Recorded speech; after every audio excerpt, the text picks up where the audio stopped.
So hello and welcome back to my YouTube channel.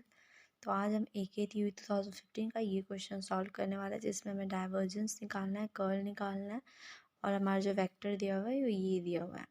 Divergence का मतलब होता है कि जिसका डॉट प्रोडक्ट निकालना हो डेल के साथ में। डाइवर्जेंस का मतलब होता है कि उसका डेल के साथ डॉट प्रोडक्ट निकालो, और कर्ल का मतलब होता है कि डेल के साथ उस गिवन वेक्टर का कर्ल निकालो। सो हम यही निकालेंगे। पहले हम डाइवर्जेंस निकालते हैं।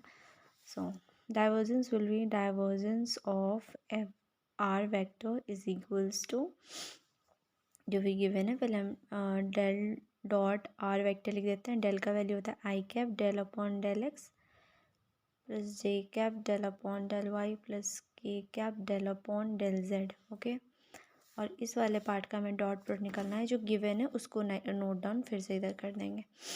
तो हो जाएगा x square x z i cap plus y square x z j cap plus z square x y k cap. अब मैं बताती हूँ डॉट प्रोडक्ट का होता है, सब कोई जानते हैं कि हम लोग 9th क्लास से पढ़ते आ रहे हैं कि डॉट प्रोडक्ट में इस आई का आई के साथ होता है, जे का जे के साथ होता है, के का के साथ होता है और बाकी सारे के साथ टर्म ज़ीरो बन जाता है। तो इसकी वजह से हम डायरेक्ट लिखते हैं डेल डॉट आर, या आप डाइवर्जेंस भी लिख सकते हो। इसको इसके साथ एक्स के रिस्पेक्ट में डिफ्रेंशिएट करा, del upon del x x square upon y z plus del upon del z y square plus z x plus del upon del z z square plus x y. अब क्या होगा, हमें normally differentiation करना है by part वाले rule से। तो हमें मालूम है इसका आंसर 2x आने वाला है, इसका 2y आने वाला है, क्योंकि इन y के रिस्पेक्ट में ये दोनों पार्ट कांस्टेंट की तरह ट्रीट होंगे और ये ज़ीरो हो जाएगा। इसमें से 2z आने वाला है। सो ये जो हमारा आंसर हुआ ये हमारा हो गया डाइवर्जेंस निकालना। हम फटाफट कर्ल निकाल लेते हैं।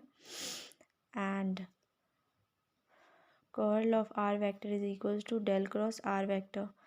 और बताती हूँ इसका फॉर्मूला क्या होता है। इसको हम ऐसे निकालते हैं, इसको डिटर्मिनेंट के फॉर्म में कन्वर्ट करते हैं। तो सबसे पहले लिखते हैं i cap j cap and k cap, उसके बाद del upon del x del upon del y del upon del z, and जो भी हमारे i cap j cap k cap के जो वैल्यूज़ यहाँ पे दिए उसको लिख देते हैं। तो पहला है एक्स स्क्वायर वाई जेड, दूसरा है वाई स्क्वायर जेड एक्स और तीसरा है z square plus x Y.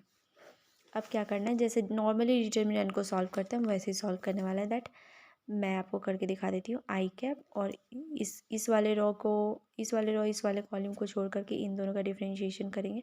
तो इससे मुझे दिख रहा है कि वाई पार्ट्स लगाएंगे तो ये वाला पार्ट ज़ीरो हो जाएगा, इस वाले को बाहर भेजेंगे तो इसका डिफरेंशिएशन 1 होगा, तो इसका आंसर आएगा एक्स। तो मैंने एक्स लिख दिया। अब इस वाले का करेंगे तो इधर से भी हमारा एक्स आने वाला है और यहाँ पे माइनस का साइन होता है तो ये एक्स हो गया। यहाँ पे सेकेंड वाले पार्ट में क्योंकि यहाँ पे आता है हमारा 1 2 तो ये ऑड नंबर होता है तो यहाँ पे नेगेटिव आता है। फिर जे कैप लगाएंगे हम, उसके बाद एक्स के रिस्पेक्ट में डिफ्रेंशिएट करें तो इधर से हमारा वाई आने वाला है, तो उसके बाद माइनस का सिंबल होता है। उसके बाद इस वाले को करें तो इधर से भी वाई आ रहा है, plus K cap, and k cap के टर्म्स में इसको करेंगे तो यहाँ से जेड आ रहा है। मैं आपको करके एक बार दिखा देती हूँ। देखो del upon del x y square plus z x, इस वाले पार्ट का कर रहा है ना, इस वाले पार्ट का, तो इसका इसके रिस्पेक्ट में इसका इसके साथ ऐसा कर दिया आपने। ये वाला पार्ट ज़ीरो हो जाएगा क्योंकि वाई के रिस्पेक्ट में डिफ्रेंशिएट होता नहीं है, और इस वाले पार्ट का जेड बाहर आएगा और del x upon del x तो ये कैंसिल आउट हो जाएगा तो जेड बच जाएगा हमारा, राइट। तो इसकी वजह से मैंने यहाँ जेड लिख दिया, एंड इसका वाई के रिस्पेक्ट में करेंगे तभी यहाँ से जेड आने वाला है। तो आप देख सकते हो ये ज़ीरो ये ज़ीरो ये zero, so zero I cap minus zero J cap plus zero K cap which is equals to zero vector. So हमारे कर्ल का जो वैल्यू हो गया, curl R vector is equals to zero vector. तो ये जो हो गया ये इरोटेशनल हो गया, क्योंकि ये एक प्रॉपर्टी होती है और एक नेम होता है दैट अगर कर्ल ज़ीरो आ रहा है किसी वेक्टर का तो उसे इरोटेशनल कहते हैं, और अगर डाइवर्जेंस का आ रहा है तो वो उसे सोलेनोइडल कहते हैं। So this is our whole solution पहले हमने डाइवर्जेंस निकाली है जो इसका आंसर यहाँ पे आ रहा है, जो कि स्केलर के फॉर्म में आता है और इसका हमेशा वेक्टर के फॉर्म में आता है। सो हमारा आंसर आ गया। So thank you so much and do subscribe my channel please.